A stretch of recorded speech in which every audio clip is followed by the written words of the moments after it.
sendiri yang dianggap kita bisa mampu mengambil pelajaran ajaran agama dari Al-Quran dan As-Sunnah sendiri. Ingat, dulu para sahabat dapat memahami Al-Quran dan bagaimana cara melaksanakan Al-Quran karena didampingi oleh Rasulullah SAW. Pasti didampingi oleh yang namanya ahli-ahli. Umat-umat berikutnya pasti didampingi oleh yang namanya ahli-ahli dalam permasalahan agama. Ya. Ini penting nggih. Niki koyok yo kembali pada Al-Quran dan Sunnah. Sitalah, bisa ndak Anda memahami Al-Quran dan Sunnah sendiri kalau tanpa bantuan ulama? Ndak bisa. Saya pernah bertemu dengan komunitas semacam itu. Mereka hanya bawa Al-Quran terjemahan terus membahas Al-Quran sendiri. Ndak pakai Al-Quran. Kita memahami Al-Quran tentunya kita membutuhkan rujukan daya bahasa Al-Quran, termasuk asbabun nuzul dan lain sebagainya. Jadinya dalam memahami Al-Quran, karena beliau memahami tentang gaya bahasa saya. Ya. Terus waktu itu sempat berdialog saya tanya kitab rujukan. Oh, tidak perlu kitab rujukan, ini kita diberi akal dan ini ada Al-Quran yang sudah ada terjemahannya, kita tinggal mengolah. Oke, kalau ngoten. Akhirnya waktu itu dialognya karena setelah di masjid saya pulang ditutno, maunya saya diajak bergabung. Saya waktu itu masih mahasiswa nih di Bandung, kemudian masuk pertama tempat saya. Kebetulan saya jurusan sastra Jepang ya. Saya ambilkan buku novel bahasa Jepang saya, kaji sinopsisnya novel ini. Ini ada bahasa Jepangnya dan ini ada belokkan kemana-mana sehingga terasa dia jawabannya seperti itu. Saya bukan ahli bahasa Jepang, saya tidak bisa membahas masalah, tidak berani bahas kok. Lagi Al-Quran gak tahu nahwu sorof mantek balago kok sampean bahasa enake dhewe ngono. Iki sampean keliru gak dosa sampean kena novel bahasa Jepang ini. Iki keliru pemahamannya dan ini tidak membawa pemahaman saya. Bikin sinopsisnya ini mikir saya karena saya ahli, karena saya mempelajari. Dan sampean gak ahli ilmu agama, gak ru mantep balago, gak ru bagaimana tata bahasa Arab. Moro-moro saya naik dewi koyok alim-alimo. Semua itu ada ahlinya mas. Sampean nanggene kampus profesor, mas yo profesor lah. Kalau dia bukan sama lah profesor lah, profesor. Aku tapi bagian ekonomi aja bahas tentang teknik, bukan ahli saya ini. Sama ilmu agama juga ada profesornya, juga ada ahlinya. Maka pembahasannya harus berdasarkan pada ulama dan tidak terputus pemahaman kita terus mutawatir. Sebagaimana hadis Rasulullah SAW sampai kepada kita saat ini itu ada sanadnya, tidak terputus sanadnya. Banyak ulama-ulama kita yang disebut musnid.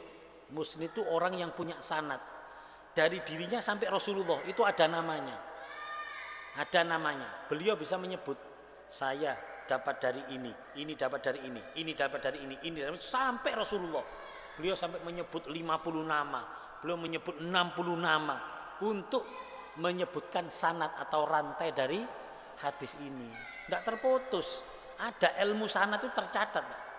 Ya kalau kita kan taunya kan hadis rawahul Bukhari, rawahul Muslim, selesai sudah. Paling kita tanya sahih apa dhaif? Wah, gayane mek sahih ambek dhaif. Tidak tahu sanatnya itu ada. Sahih, dhaif, hasan itu berkenaan dengan sanat. Pokoknya kalau kita rawahul Bukhari itu. Jadi suasananya kalau beliau baca hadis semuanya pasti nangis. Kenapa? Seperti di bawah beliau mengatakan haddatsani satu persatu. Subhanallah. Semakin dekat dengan Rasulullah itu semakin suaranya semakin apa ya?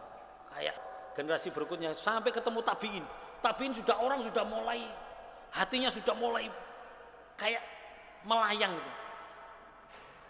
Dan saat bertemu dengan Rasulullah seperti yang mengucapkannya adalah Rasulullah, baru menyebut hadisnya cuma 2 kalimat, tapi sanadnya itu menyebut sampai 10 menit sampai seperempat jam. Itu beliau, walaupun ngaji di kampung itu. Karena waktu itu kan kampungnya satu RW dengan saya. Jadi ada tetangga yang meninggal dunia, beliau nyelawat. Beliau memberikan pelepasan jenazah, terus menyebutkan satu hadis. Itu sanadnya tok 10 menit, bahkan lebih itu. Haddatsana diriwayatkan saya mendapatkan hadis dari ini.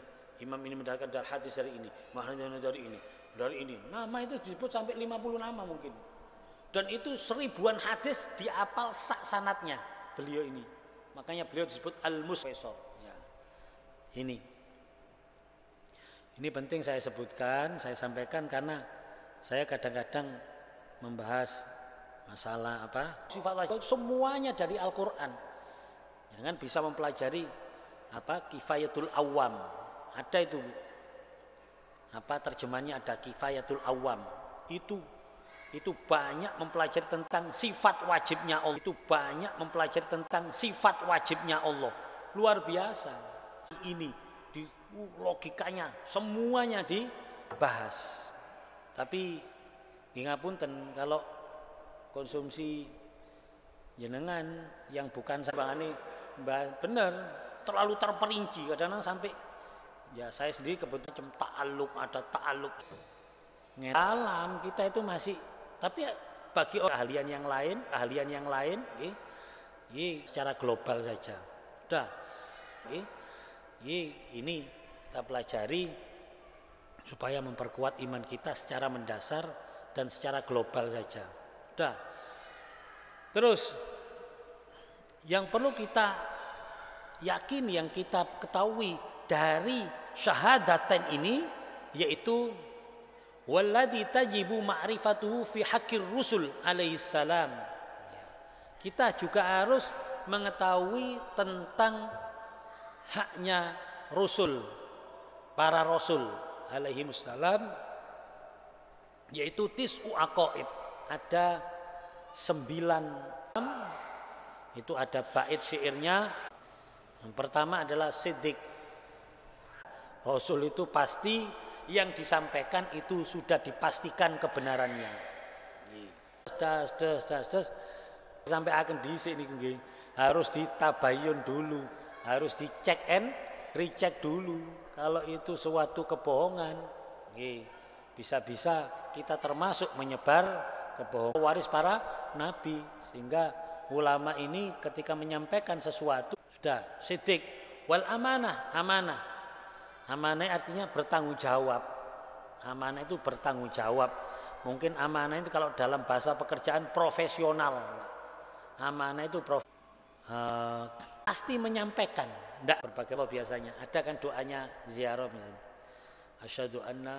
Asyhadu an la ilaha illallah wa asyhadu annaka abduhu wa rasuluh wa asyhadu annaka ballaghtar risalah wa adaital amanah wa nasahtal ummah wa jahadta fi sabilillah haqqa jihadi. Biasanya kita mengucapkan itu kalau di hadapan makamnya Rasulullah.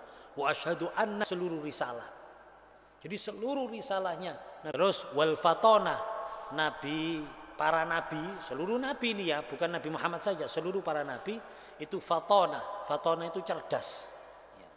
Fatona itu cerdas. Ya, bukan hanya cerdas ya. Ya apa ya? Ya cerdas, ilmu yang tinggi. Itu nabi. Karena kita bentuk terus kok disindir sampai koncone ngaji. Terus ada wa arbaun bohong.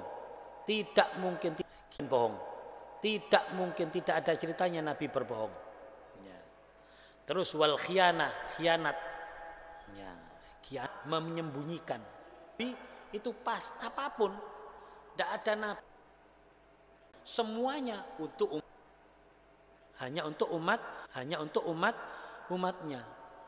Salah satu contoh misalnya Nabi Musa alaihissalam. Beliau punya mukjizat tongkat. Ya, tongkat ini digunakan untuk kepentingan umatnya, untuk kepentingan berdakwah, untuk kepentingan umatnya, untuk kepentingan berdakwah, untuk kepentingan menyampaikan risalahnya Allah. Kan tongkatnya bisa jadi ular kan? Itu namanya limbat itu. Kan tongkatnya bisa jadi ular. Itu namanya limbat itu duduk.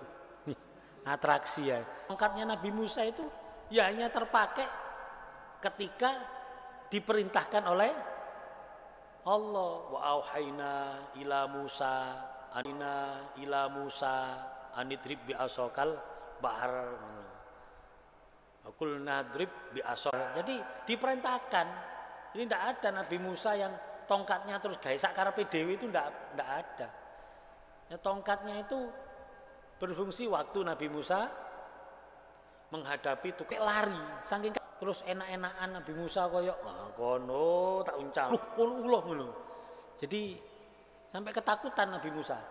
Ya, jadi bukan terus enak-enakan Nabi Musa koyo kono tak uncalno tadi ulah iki mboten, ndak tahu gitu. Nabi Musa ndak tahu. Pasukan Fir'aun itu diperintahkan untuk memukul ke laut, akhirnya laut terbelah. Ya. Kemudian ketika di tengah perjalanan kaum Bani Israel mengalami kehausan yang luar biasa dan di situ tidak ada sumber air, akhirnya wa istisqasqa Musa liqaumihi ya. Fakul nadrib bi asokal hajar itu ya. Jadi mukul ke min husnata asyrata aina, keluar 12 mata air. Ya, karena ada 12 klan Bani Israel waktu itu. Jadi satu klan mendapatkan satu sumber sendiri. Cuma itu sudah selesai sudah. Setelah itu sudah tidak ada. Tidak ada peristiwa tongkatnya Nabi Musa, terus Nabi Musa ganok gawe ini laut ditutuki, tidak ada. Gawe hiburan misalnya, ono watu ditutuki metu banyune, ndak. Itu atas dasar perintahnya untuk umatnya, bukan untuk kesenangan atau untuk kepentingan Nabi itu sendiri. Sudah. Wal baladah ya, bodoh, tidak ada nabi yang bodoh, tidak ada nabi yang tidak berilmu, semua nabi berilmu. Wa wahidun jaizatun wa ya al-a'rad al-basyariyah allati la tuaddi ila naqsin fi maratibihimil aliyah.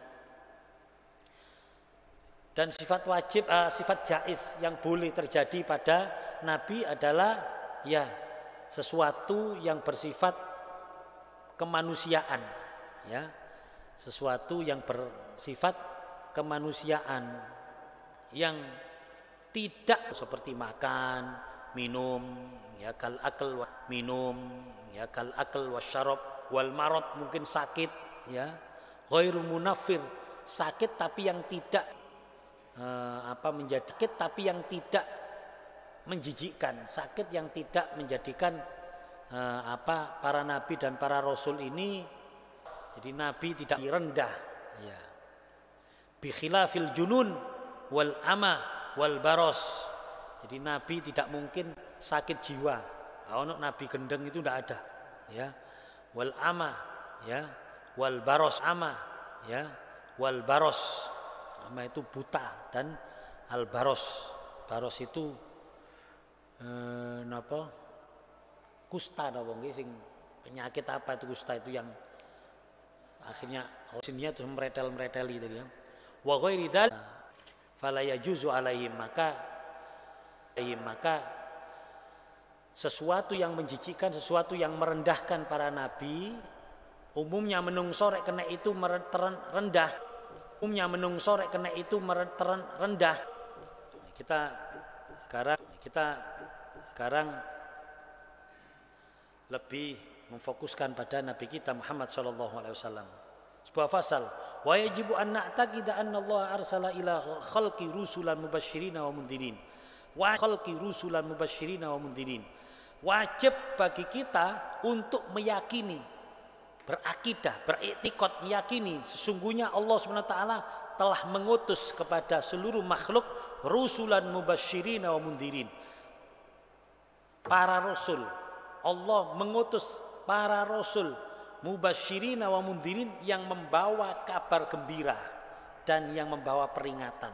Seluruh para nabi itu pasti ajarannya membawa kabar gembira dan membawa ajaran yang bersifat ancaman atau peringatan. Itu pasti. Yakin di manusia yang ada dimanapun itu pasti kebaikan, dan yang membawa nilai-nilai kebaikan itu saya yakin itulah rasulnya Allah. Walaupun yang diceritakan di dalam Al-Quran kita mengenal 25 para nabi dan para rasul. Tapi nabi dan rasul tidak sebanyak apa itu. Jadi ada yang diceritakan dan ada yang tidak diceritakan. Sehingga kalau yakin zaman apa dulu dimanapun berada manusia, ketika di situ mengenal nilai-nilai kebaikan, berarti di situ pernah diutus seorang rasul. Hatta, kalau yakin hatta benua Amerika, kan ada orang India nih. Loh, logikanya mereka adalah makhluknya Allah Subhanahu wa Ta'ala. Ya.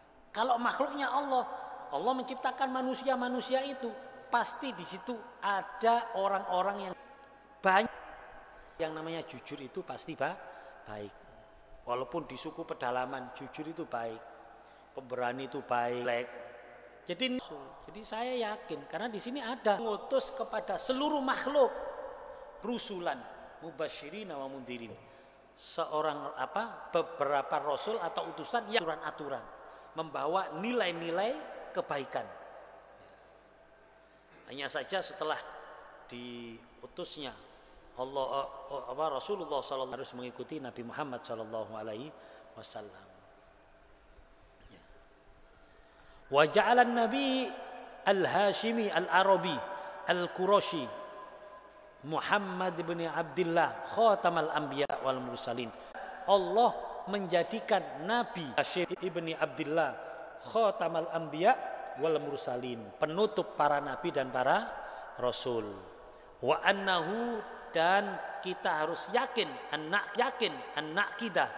annahu sesungguhnya Nabi Muhammad SAW ballaghur risalah, telah menyampaikan risalah, wa addal amanah, dan telah menunaikan amanat tugasnya, kewajibannya, shadiqun fi jujur di dalam seluruh apa yang beliau wal akhirah. Beliau adalah orang yang benar, yang jujur di dalam seluruh apa yang beliau perintahkan dari perintah-perintah yang berkaitan dengan dunia maupun agama. Harus yakin kita, ya, harus yakin. Punya bayangan, gambaran bahwa suatu saat syariat Nabi Muhammad ini tidak sesuai. Suatu saat syariat Nabi Muhammad ini tidak cocok dengan perkembangan zaman. Tidak boleh. Kita harus yakin syariat Nabi Muhammad ini sesuai dan bisa dipraktekkan. Bahaya kita tahu, sering menemukan itu, Masya Allah. Dalam Al-Quran sendiri yang dibawa oleh Rasulullah SAW itu sungguh luar biasa Al-Quran ini. Jadi apapun yang terjadi zaman kapanpun itu ternyata sudah ada dalam Al-Quran. Fenomena apapun itu ada. Hanya kita yang belum mencari, menemukan ternyata baru sendiri tidak mau mencari. Kita hanya sekedar yakin, tapi ya tidak apa-apa, alhamdulillah ya. Ya ini contoh saja ya, dalam penerapan kita supaya tahu bahwa ajaran agama Islam itu rahmatan lil alamin, sehingga seluruh ajaran agama Islam itu bisa dipraktekkan di seluruh bangsa, di seluruh negara, di seluruh kehidupan, kapanpun, dimanapun, sampai kapanpun, dalam kondisi